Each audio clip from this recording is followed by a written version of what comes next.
Metropolis building, Madrid, Spain. Metropolis Madrid के सबसे महत्वपूर्ण स्थानों में से एक है, लेकिन पुनर्जागरण शैली की इस इमारत में कुछ ऐसे रहस्य हैं जो हम में से बहुत से लोग नहीं जानते हैं। इसे बनाने में 1907 से 1911 तक 4 साल लगे थे। वास्तव में भवन को बीमा कंपनी ला यूनियन वाई एल फेनिक्स द्वारा कमीशन किया गया था। हालांकि 1972 में इसे किसी अन्य द्वारा अधिग्रहित कर लिया गया। 10 वर्षों तक ये मैड्रिड की सबसे ऊंची इमारत थी, जो 40 मीटर ऊंची थी। 1921 में 58 मीटर ऊंचे प्रेस पैलेस ने उसका स्थान ले लिया। कई लोगों के लिए यह मैड्रिड में ग्रांड विया की शुरुआत का प्रतीक है। 205 स्पॉटलाइट हैं जो हर रात इमारत की सुंदरता को रोशन करती हैं। 1905 में ला यूनियन वाई एल फेनिक्स ने जमीन हासिल करने के बाद उन्होंने अपनी इमारत को डिजाइन करने के लिए एक अंतर्राष्ट्रीय प्रतियोगिता शुरू की। फ्रेंच और स्पेनिश आर्किटेक्ट्स जूल्स और रेमंड फेवियर ने प्रतियोगिता में जीत हासिल की और बिल्डिंग का निर्माण 1907 में शुरू हुआ। 1972 में मेट्रोपोलिस सेगुरोस ने इमारत का अधिग्रहण किया और पूर्व मालिक ने मैड्रिड के अपने नए मुख्यालय में मेट्रोपोलिस के गुंबद पर स्थित गैनीमेड की मूल मूर्ति को साथ ले जाने का फैसला किया।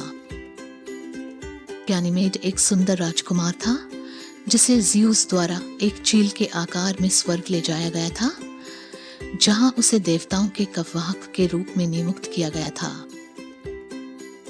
फीनिक्स गैनीमेड को पंख पर बैठे हुए दर्शाया गया है। वर्तमान में यह मुटुआ मद्रिलेना भवन के पास के बगीचे में प्रदर्शित है। मेट्रोपोलिस में इस प्रतिमा के स्थान पर अन्य मूर्ति का निर्माण किया गया। मेट्रोपोलिस के निर्माण के लिए 2 गलियों, कैले डी अल्काला और कैले डेल कैबलेरो डी ग्रासिया के बीच 5 घरों को गिराना पड़ा था। मेट्रोपोलिस बिल्डिंग या एडिफिसियो मेट्रोपोलिस कैले डी अल्काला और ग्रांड विया के कोने पर एक कार्यालय भवन है। उस समय ग्रांड वाया भी डिजाइन चरण में था। 1911 में इसका उद्घाटन जूल्स और रेमंड फेवियर द्वारा बीमा कंपनी ला यूनियन वाई एल फेनिक्स के लिए किया गया था। वर्तमान में मेट्रोपोलिस सेगुरोस जूल्स के स्वामित्व में है और रेमंड फेवियर ने इस इमारत को एक फ्रांसीसी बीक्स आर्ट्स शैली में निर्माण किया, जो उस समय काफी कठिन शैली मानी जाती थी। गुंबद में जो गोलाकार मीनार का ताज है, वहां पर एक पंख वाली जीत के प्रतीक ही मूर्ति है,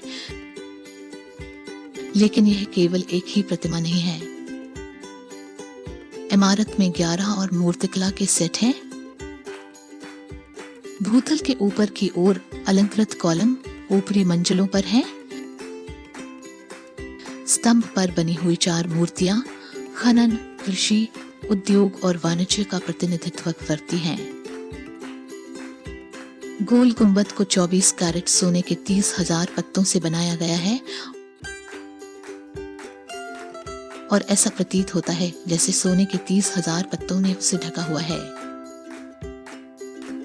मेट्रोपोलिस बिल्डिंग ग्रेट वे के मुख्य एवं प्रसिद्ध आइकन में से एक है।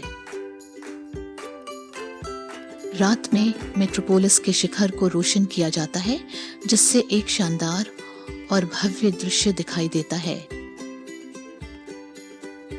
यदि आप कुछ यूरो का भुगतान कर सकते हैं तो आप सड़क के उस पार सर्कुलो डी बेलस आर्टिस भवन के ऊपर से मेट्रोपोलिस बिल्डिंग का एक शानदार नजारा देख सकते हैं।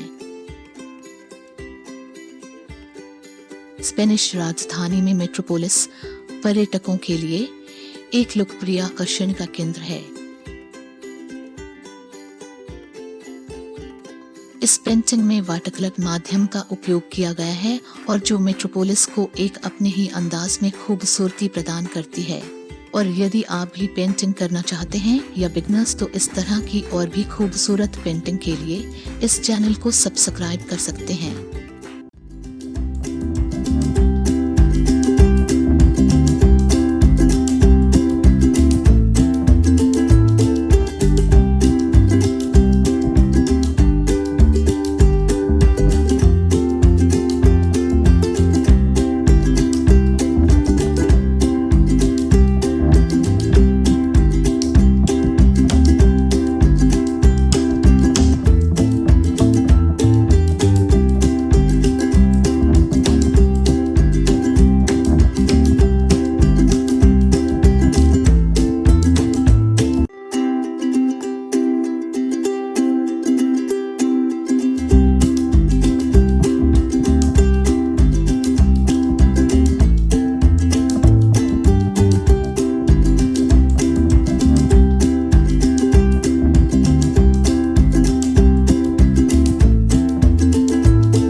आशा है कि आपको यह खूबसूरत पेंटिंग और इस स्मारक से संबंधित जानकारी पसंद आई होगी।